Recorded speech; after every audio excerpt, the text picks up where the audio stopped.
everybody, my name is Brianna. I am a registered nurse. On my channel, we talk about all things nursing, entrepreneurship, and productivity. So if nobody has told you yet, congratulations on graduating nursing school. Just like you, I was a brand new nurse and I started in the ICU.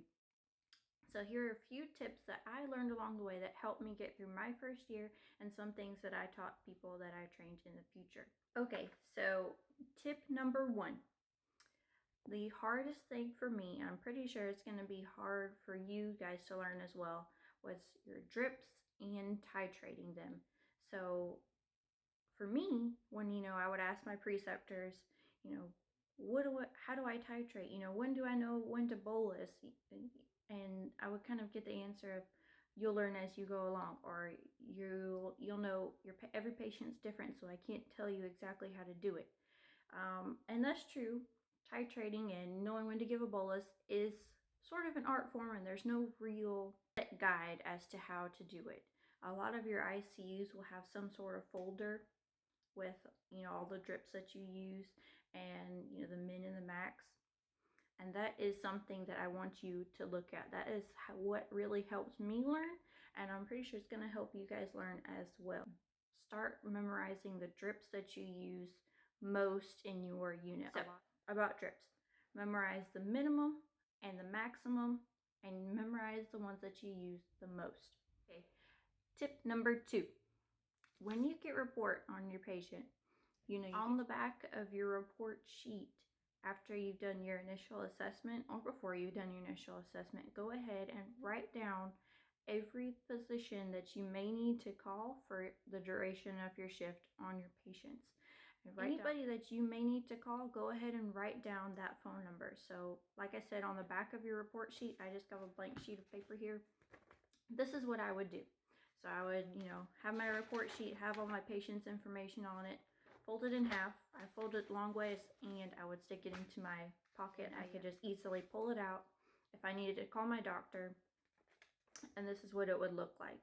I would just have, Dr. So-and-so and their phone number, Dr. So-and-so and their phone number. I would put down respiratory's phone number, even though, most ICUs that I've been to have an assigned respiratory therapist.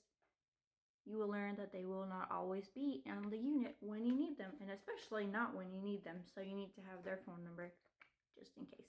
Been there, done that. When, stuff starts to happen, you need to call the doctor, and then you don't have the phone number and you're trying to scramble for the phone number when it would have been a lot easier to do this. So that's why I started doing that.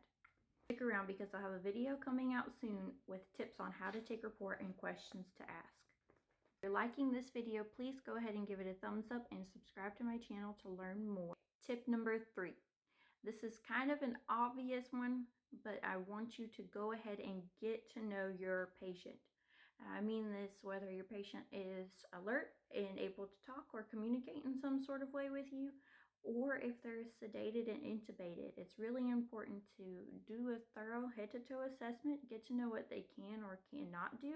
As your shift goes on, if something happens, you will be able to tell your doctor, hey, they were able to withdraw on 4 extremities, and now they're no longer able to, even with painful stimuli.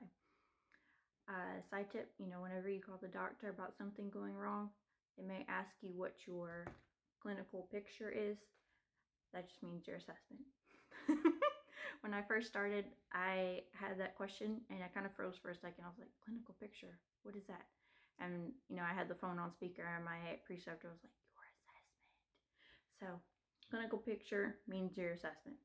There you go. Going along with that, getting to know your patient, you are in the ICU, so things can go wrong in 1 second. Your patient can be fine, and then in 1 second, everything can start to go downhill very quickly. When that happens, because it will happen, unfortunately, that's why you're there. You're there to be monitoring 24/7.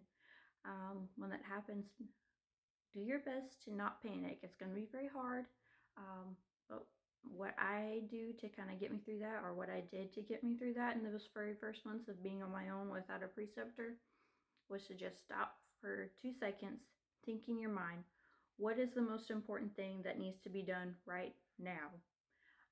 and do that in that order.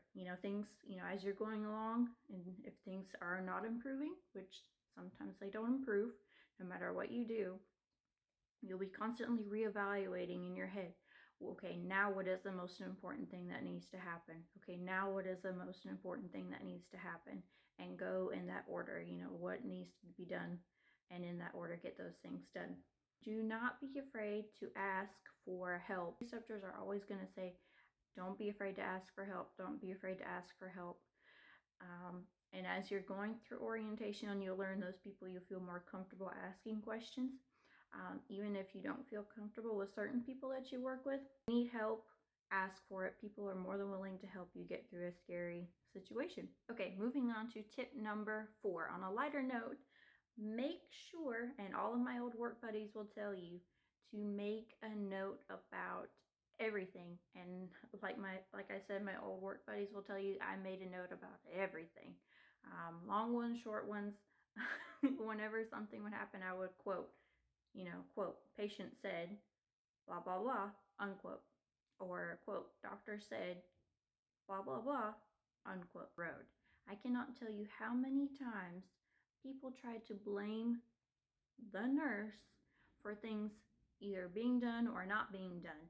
And if you saw a situation that needed to be addressed, you call the doctor and they said, they didn't seem to be concerned about it, you need to go ahead and write that in your note. You can say something along the lines of, MD rounding at bedside, this RN brought up concern XYZ, Dr. So-and-so did not seem to be alarmed. Make a note of that, because later on down the road they may say, oh, no one ever told me about this. And you can say, yes, I told you when you did rounds and you said, quote, blah, blah, blah, unquote. I can't tell you how many times it saved me, so remember, make a note. Tip number 5.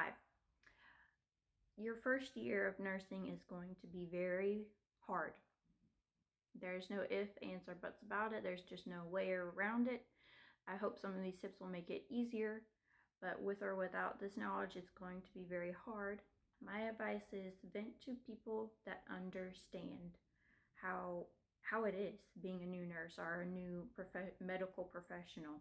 Vent to other people who are also nurses, or to your fellow group of new nurses. Tell them the experiences that you have, and they will be able to understand what's happening better than sometimes your own family. My family did not understand how hard it was to be a nurse. I would, talk about all the events that would happen on my shift, and they would just kind of brush it off and say, you only work 3 days a week. You'll hear that a lot. Or it's only 12 hours, and they just don't understand. And that can be very hard when you're frustrated, all the things that happen, and you're trying to just, get it off your chest, and people just don't understand. So try to look for those friends or those other mentors that you may have and relate your problems to them, because at the end of the day, they'll be able to understand you better. Last tip I'm going to give you is something funny. Bring your lunch. In the very beginning, you're not going to have a whole lot of time to go get lunch. Or, if you're like me and you started out working at nights, even if you worked in a big hospital like I did at that time, the cafeteria was closed. My advice is bring your lunch. If any of my old working buddies are watching this, you know that I would always have my lunchbox, and I had a lot of food, and everyone would make fun of me for always bringing all this food. But guess what? I was the only one that was not hungry. On those lines, bring plenty of water, bring plenty of coffee if you're a coffee drinker. Bring energy drinks if that's your thing. And bring food that you don't have to heat up, because I can tell you, especially when I was first getting my trauma patients, and having to be in that room the entire shift, not being able to go to eat, not being able to go to the restroom, it's hard, because you're in your patient's room and they need you physiologically to stay alive, to survive. So what I would do is I would just put my lunchbox right outside of the room on the nurse's station, and I would just go out, wash my hands really quick, take a few bites, take a few sips, and then go back in there. So bring your lunch. It's going to save you in the future. Trust me, just do it. Last thing that I want you to know is that it is going to take time for you to feel comfortable, and that is okay. It took me a long time before I was completely comfortable on my own. When I say completely comfortable, I don't mean that I didn't have questions, that I didn't need help. I just felt like I could handle the situation better between my patients and handle the workload better. So just realize that it's going to take time, it's going to be hard, but you can do it. Okay. There is one important thing that I want you to know about your first year of, being on your own. And that is that you've heard the saying, nurses eat their young. It's more like the entire hospital eats their young, whether you're a brand new nurse, respiratory therapist, patient care tech, doctor, PA, NP, the fact that you're new and they feel like they can pick on you. And so it's not anything that you did or that you did not do. It's just that they see you, they think you're new, and you're the new target for them. Keep that in the back of your mind and keep pushing forward. You can do it. You're smart. You will get there and you will be a very good nurse really soon. If you like this video, please give it a thumb up and subscribe to my channel. I will be posting videos once a week all about nursing, entrepreneurship, and productivity. Have a good day and see you out there.